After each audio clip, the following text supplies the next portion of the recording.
A review of therapies and lifestyle changes for diabetes. In May 2020, the Food and Drug Administration (FDA) recommended that some makers of metformin extended release remove some of their tablets from the US market. This is because an unacceptable level of a probable carcinogen, cancer-causing agent, was found in some extended-release metformin tablets. If you currently take this drug, call your healthcare provider. They will advise whether you should continue to take your medication or if you need a new prescription. If you suffer from diabetics and want to live a normal life, click the link in the description for your free guide. Type 1 diabetes is an autoimmune disease that develops when the body destroys the cells in the pancreas that produce insulin. This means that people with type 1 diabetes do not make insulin. Without insulin, the body cannot regulate the amount of glucose in the blood. People with type 2 diabetes develop a decreased sensitivity to insulin, which means the body does not make or use as much insulin as it needs. It is the more common of the two main types. This article reviews therapies and lifestyle changes that can help reduce the effects of diabetes on a person's health. Source: medicalnewstoday.com.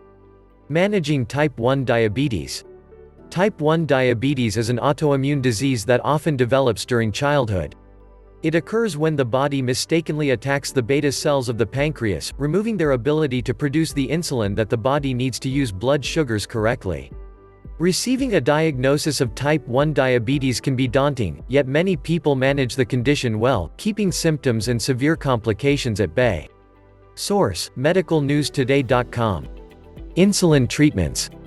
Insulin injections are the most common treatment for type 1 diabetes. People can self-administer these injections at home. There are a range of insulin injections available. They vary according to how quickly the insulin works and how long its effects last in the body. Insulin's aim is to mimic how the body produces insulin throughout the day in relation to energy intake. Insulin treatments work at different speeds. The chart below highlights the types, how quickly they work, and how long they last. The information comes from the DailyMed database. Insulin type. Speed of action. Duration: rapid-acting injections. 5 to 15 minutes, 3 to 5 hours short-acting injections. 30 to 60 minutes, 6 to 8 hours long-acting injections. 60 to 120 minutes, 14 to 24 hours. The site for each injection is essential, as different locations on the body absorb insulin at different speeds. Injections into the abdomen, for example, deliver insulin quickly. Insulin that reaches the bloodstream via the lower back and buttocks takes longer to get there. Learn more about where to inject insulin by clicking here. Use of verapamil. A 2018 clinical trial on humans found that an existing blood pressure drug called verapamil may be helpful for people with diabetes. In the study, people with recent onset type 1 diabetes received doses of verapamil. The trial showed that their fasting glucose levels ended up being lower than those who did not take the drug. For people with type 1 diabetes, this drug seems to improve insulin production in the pancreas, reducing the need for regular insulin injections. However, the FDA have not yet approved verapamil as a treatment for diabetes, even though it has shown a lot of promise. Source: medicalnewstoday.com. Implantable devices.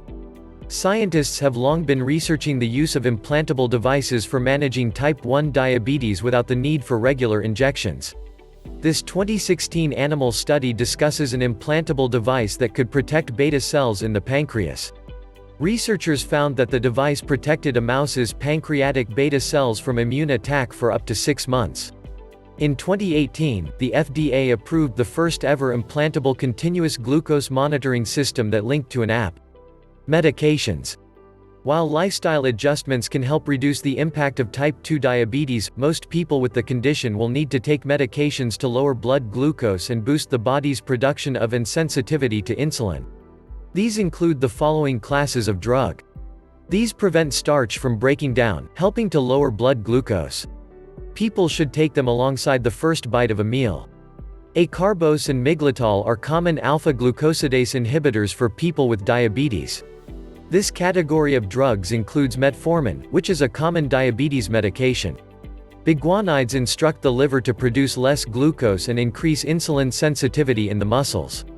Colesevelam is a BA that reduces harmful cholesterol as well as blood sugar. These drugs do not enter the bloodstream, so people who have liver problems can use this medication safely. These reduce blood glucose following a meal. Examples include bromocriptine. These help support long-term glucose management without leading to hypoglycemia. They help a compound called GLP-1 remain in the body longer, which reduces glucose levels. Alogliptin, linagliptin, saxagliptin, and sitagliptin are the DPP-4 inhibitors presently available. These stimulate the beta cells in the pancreas to release insulin. Nataglinide and ripaglinide are meglitinides that are currently available. These block the actions of a protein called SGLT2 that reabsorbs glucose into the kidneys. This in turn stimulates the body to release the glucose in the urine, reducing levels in the blood. This is a new class of medication that includes canagliflozin, dapagliflozin, and empagliflozin. These cause a greater release of insulin from the beta cells. Sulfonylureas are an older class of medication, and the only first-generation sulfonylurea still in use today is chlorpropamide. Glimepiride, glipizide, and gliburide are newer medications that cause fewer side effects. These improve the function of insulin in fat and muscle, as well as reducing glucose production in the liver. This class includes rosiglitazone and pioglitazone. Doctors may prescribe one of these or a combination, depending on the severity and presentation of diabetes. Combination therapy is more expensive and has a higher risk of side effects but often has a more controlling impact on glucose. People with type 2 diabetes do not often need to take additional insulin. As insulin sensitivity, as opposed to insulin production, is the main issue for people with type 2, medication focuses on reducing blood sugar and improving absorption. How to lose belly fat if you have type 2 diabetes, getting physical. What is it? If you suffer from diabetics and want to live a normal life, click the link in the description for your free guide. Type 2 diabetes. Type 2 diabetes is a serious, long-term medical condition. It develops mostly in adults but is becoming more common in children as the rate at which people are developing obesity rises across all age groups. Several factors contribute to type 2 diabetes. Being overweight or having obesity are the biggest risk factors.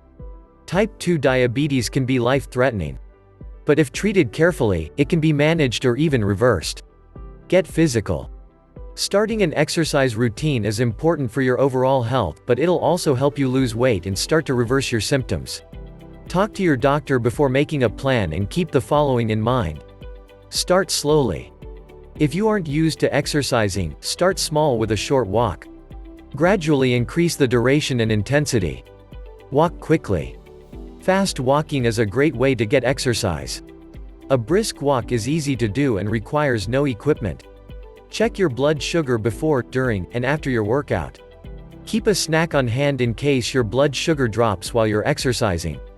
How is type 2 different from type 1 diabetes?